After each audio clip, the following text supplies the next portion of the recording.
നമസ്കാരം, എല്ലാവർക്കും സുഖമല്ലേ? ഇന്ന് ഞാനൊരു മിറർ സ്റ്റിച്ച് പരിചയപ്പെടുത്താം. അതിന് വേണ്ടി ഒരു ട്രയാങ്കിൾ ഷേപ്പിലൊരു മിററൊക്കെ എടുത്തിട്ടുണ്ട്. ഗ്ലാസ്സിലൊക്കെ വരയ്ക്കാൻ ഉപയോഗിക്കുന്ന ഡിസൈൻ വരയ്ക്കാൻ ഉപയോഗിക്കുന്ന പെൻസിൽ കൊണ്ടാണ് ഇപ്പോൾ ഞാനിത് ചെയ്യണത്.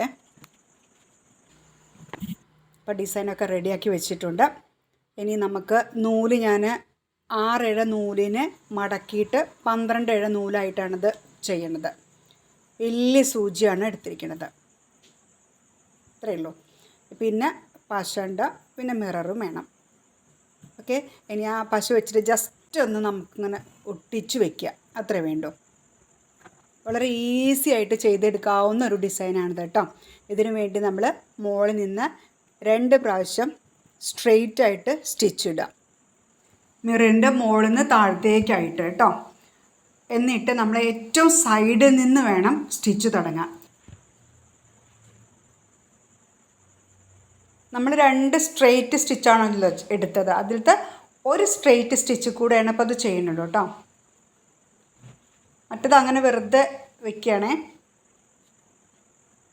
ഈ സ്റ്റിച്ച് ഓർമ്മയുണ്ടോ? നമ്മൾ പഠിച്ച ബട്ടൺ ഹോൾ സ്റ്റിച്ചാണ് കേട്ടോ. ബട്ടൺ ഹോൾ സ്റ്റിച്ച് വളരെ ഈസിയാണ്, പക്ഷേ വല്ലാതെ വലിച്ചെടുക്കരുത്. വല്ലാതെ വലിച്ച് ചെയ്താൽ വളഞ്ഞും കൊണ്ടാവും. നമ്മൾ ചെയ്ത് കഴിഞ്ഞ് വരുമ്പോഴേക്കും സ്റ്റിച്ച് അതിൻ്റെ ഡിസൈൻ വളഞ്ഞുകൊണ്ടാവും. അപ്പോൾ അതുകൊണ്ട് വല്ലാതെ വലിച്ച് എടുക്കാതെ ജസ്റ്റ് ഒന്ന് ചെയ്താൽ മാത്രം മതി കേട്ടോ. അതാണ് അത് ചെയ്യുമ്പോൾ ഒന്ന് ശ്രദ്ധിക്കേണ്ട കാര്യമുള്ളൂ. വല്ലാതെ വലിച്ചാൽ അതിൻ്റെ ഷേപ്പുകൾ മാറിപ്പോവും. ഒന്ന് വലുത് ഒന്ന് ചെറുത് അങ്ങനെയൊക്കെ ആയി പോവും. അപ്പോൾ ചെയ്യുമ്പോൾ ജസ്റ്റ് ഒന്ന് സൂചിയുടെ ഉള്ളിൽ കൂടെ ജസ്റ്റ് ഒന്നിങ്ങനെ ഇടുക, കണ്ടോ? അത്രേ വേണ്ടൂ. അങ്ങനെ നമ്മൾ ആ ഒരു ഭാഗം കഴിഞ്ഞു.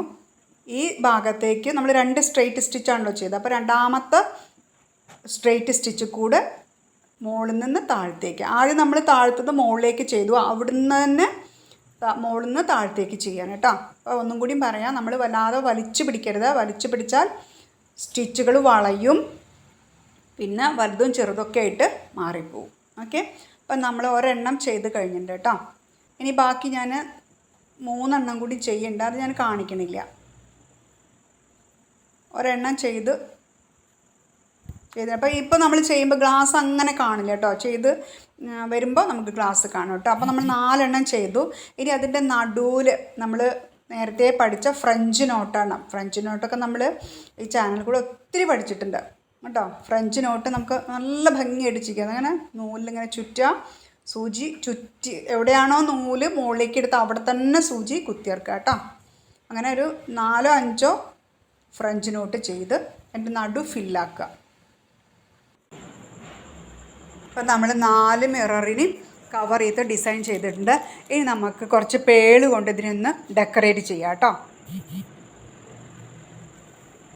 ഇതിലുപയോഗിക്കുന്ന സൂചി ഞാൻ ചെറിയ സൂചിയാണ്, വലിയ സൂചി മാറ്റിയിട്ട് ഇപ്പോൾ ചെറിയ സൂചിയാണ് ഉപയോഗിക്കുന്നത്, കാരണം അതിൻ്റെ ഹോളിൽ കൂടെ കിടക്കില്ല. ഇപ്പോൾ ഇങ്ങനെ ചെയ്യുന്നതിൽ കൂടെ 2 പർപ്പസ് ഉണ്ട്. ഒന്ന് പേള് വയ്ക്കാം, പിന്നെ നമ്മൾ ചെയ്ത ഡിസൈന് തുണിയിലേക്ക് ഒന്നും കൂടെ ഉറപ്പിക്കും കൂടിയാണ് കേട്ടോ. നമ്മൾ തുണിയിൽ ടച്ച് ചെയ്യാതെയാണല്ലോ അപ്പോൾ ഡിസൈൻ ചെയ്തത്.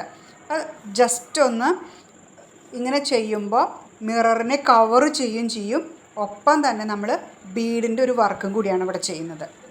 ഓക്കെ, കാരണം നമ്മൾ ചെയ്ത ബട്ടൺ ഹോൾ സ്റ്റിച്ച് സിംഗിളായിട്ട് നൂലിൽ മാത്രമാണല്ലോ ചെയ്തത്, തുണിയിലേക്ക് ടച്ച് ചെയ്തിട്ടില്ലല്ലോ. ഇപ്പം നമ്മൾ തുണിയിലേക്ക് ടച്ച് ചെയ്തിട്ട് ആ ചെയ്ത ഡിസൈനെ ഒന്നും കൂടി കവർ ചെയ്യണം. അപ്പോൾ അവിടെ സേഫായിട്ട് നിൽക്കും സ്റ്റിച്ച് കേട്ടോ. ഇപ്പം നമ്മളെല്ലാ മിററിനെയും ഇതുപോലെ കവർ ചെയ്തു. ഇനി ഒരു ലൈൻ വരച്ചിരുന്നല്ലോ, അവിടെ നമ്മൾ ബുള്ളിൻ സ്റ്റിച്ചാണ് ചെയ്യണത്. നമ്മുടെ ചാനൽ ആരെങ്കിലും സബ്സ്ക്രൈബ് ചെയ്യാത്തവരുണ്ടെങ്കിൽ ഒന്ന് സബ്സ്ക്രൈബ് ചെയ്ത് സപ്പോർട്ട് ചെയ്യണേ. ഷെയർ ചെയ്യാനും മറക്കരുത്. എന്തെങ്കിലും നിർദ്ദേശങ്ങളൊക്കെ ഉണ്ടെങ്കിൽ ഒന്ന് നിർദ്ദേശങ്ങളൊക്കെ പറയൂ കേട്ടോ. ലൈക്ക് ചെയ്യാനും മറക്കല്ലേ. അപ്പോൾ നമ്മുടെ ബുള്ളിയൻ സ്റ്റിച്ച് കഴിഞ്ഞു. ഇതിൻ്റെ ഡീറ്റെയിൽ വീഡിയോ പ്ലേലിസ്റ്റിലുണ്ട് കേട്ടോ. ഇതിൻ്റെ മാത്രമല്ല, ബേസിക് സ്റ്റിച്ചുകളുടെ ഒത്തിരി ബേസിക് സ്റ്റിച്ചുകളുടെ വീഡിയോസ് പ്ലേലിസ്റ്റിലുണ്ട്. വിശദമായിട്ട് നമുക്ക് അവിടെ നിന്ന് പഠിക്കാവുന്നതേ ഉള്ളൂ കേട്ടോ. അപ്പോൾ ഇനി അടുത്ത് നമുക്ക് ചെയ്ത ആ ഡിസൈനെ നമുക്ക് സിംഗിളായിട്ട് മാറ്റിയെടുക്കാൻ വേണ്ടിയിട്ട് ഞാനിപ്പോൾ ഒരു ക്യാൻവാസ് വെട്ടിയിട്ടുണ്ട്. അതിൽ പശ വെച്ചിട്ട് ജസ്റ്റ് ഇങ്ങനെ ഒന്ന് പശ പിടിപ്പിക്കുക. എന്നിട്ട് മറ്റേത് വെൽവെറ്റിൻ്റെ തുണിയാണേ. നിങ്ങളുടേത് വെൽവെറ്റിൻ്റെ തുണിയില്ലെങ്കിൽ നല്ല ഭംഗിയുള്ള വേറെ ഏതെങ്കിലും ഒരു പീസൊക്കെ എടുത്തിട്ട് ഇതുപോലെ ഒരു ബേസ് ഉണ്ടാക്കാം. ആ ബേസിലേക്ക് ഞാനത് വെട്ടിയെടുത്തു, ചെയ്തതിന് വെട്ടിയെടുത്തു. എന്നിട്ട് വെൽവെറ്റ് തുണിയിലേക്ക് ഒന്നും കൂടെ ഒട്ടിക്കുകയാണ്. ഇത് പോരൊന്നുമില്ല കേട്ടോ, നല്ല ഗമ്മാണത്. ഇങ്ങനെ ജസ്റ്റ് ഒന്ന് ഒട്ടിച്ചാൽ മതി. അങ്ങനെ അതിട്ട് ഇതിൽ നേരത്തെ ഉണ്ടാക്കിയൊരു പേഴ്സാണേ, ആ പേഴ്സിലേക്ക് ഇത് ഒട്ടിക്കുകയാണ്. അപ്പോൾ നമുക്ക് ഇതുപോലെ മിറർ വെച്ചിട്ട് ഒത്തിരി ഡിസൈനുകൾ ഉണ്ടാക്കാൻ പറ്റും. ഇതുപോലെ പേഴ്സ്, ബാഗ്, ഹാൻഡ് ബാഗ്, കുട്ടികളുടെ ഡ്രസ്സിൽ ഒക്കെ നമുക്കിതുപോലെ ചെയ്തിട്ട് കട്ട് ചെയ്തിട്ട് ഇതുപോലെ ഉണ്ടാക്കാവുന്നതേയുള്ളൂ കേട്ടോ. അപ്പോൾ ഇതാണ് ഇതിൻ്റെ ഫൈനൽ ലുക്ക്. കളർ ഇഷ്ടപ്പെട്ടാൽ അത് പറയണേ. എല്ലാവരും ചെയ്ത് നോക്കൂ. അടുത്ത വീഡിയോയിൽ വീണ്ടും കാണാം. Okay, thank you.